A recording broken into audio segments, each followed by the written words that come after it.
পাৰিব।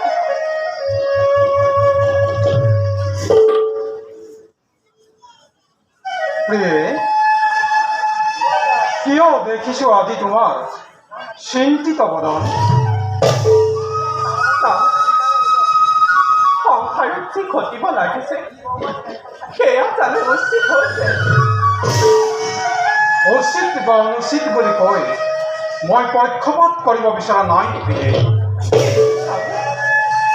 দেৱৰ দৈত্যৰ মাজত যি কন্দলৰ সূত্ৰপাত হৈছে তাৰ বাবে কিন্তু আপুনিয়ে দায়ী। প্ৰিয়ে, এই অভিযোগৰ কাৰণ এই সকলোবোৰ সংঘটিত হৈছে আপোনাৰ বহু বিবাহ, অন্তহীন যুদ্ধ, হত্যা, অশান্তি আৰু নিকটাত্মক কৰুণ পিননিয়ে জানো আপোনাক বিচলিত কৰি তোলা নাই? প্ৰিয়ে, আমি সকলোটি ভাগ্যদেৱীৰ সন্তান। আমাৰ জীৱনটো এক চিৰ প্ৰবাহমান যুদ্ধ। এই যুদ্ধত কেতিয়াবা জয় আৰু কেতিয়াবা পৰাজয় অতি সাধাৰণ কথা প্ৰিয়ে। কাশ্যপে বহু বিবাহ কৰিছিলে মাথো সৃষ্টিৰ গতিত অনন্য মাত্ৰা প্ৰদানৰ উদ্দেশ্যে। কিন্তু স্বামী, আপোনাৰ বহু বিবাহৰ বাবে ভাই মাজত ৰক্তপাতৰ সূচনা হৈছে।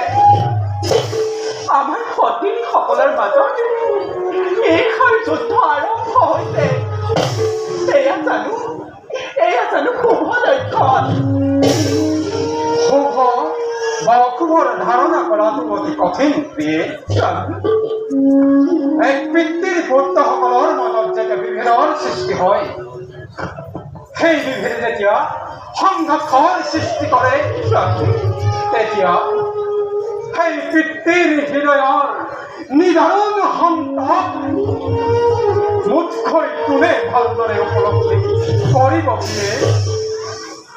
এফালে পিতৃত্বৰ গৌৰৱেৰে ধন্য সৌভাগ্যৱান, আৰু আনফালে ভাই ভক্তিৰ বিভেদত অস্থিৰ অসহায় মই। অমৃত পান কৰি আজি দেৱতা অমৰ হ'ল, কিন্তু মই যিমান আনন্দ পাব লাগিছিল তাৰ পৰিৱৰ্তে সিমানেই বেদনা মোৰ জাগিছে অন্তৰত। অনেক কষ্ট কৰি দেৱ দৈত্য সাগৰ মন্থন কৰিলে, কিন্তু মোৰ পুত্ৰসকলে দৈত্যসকলক বঞ্চিত কৰি সেই অমৃত পান কৰিলে। তেনে বঞ্চিতময় কাৰ্যত মই কেতিয়াও সন্মতি দিব নোৱাৰিম স্বামী।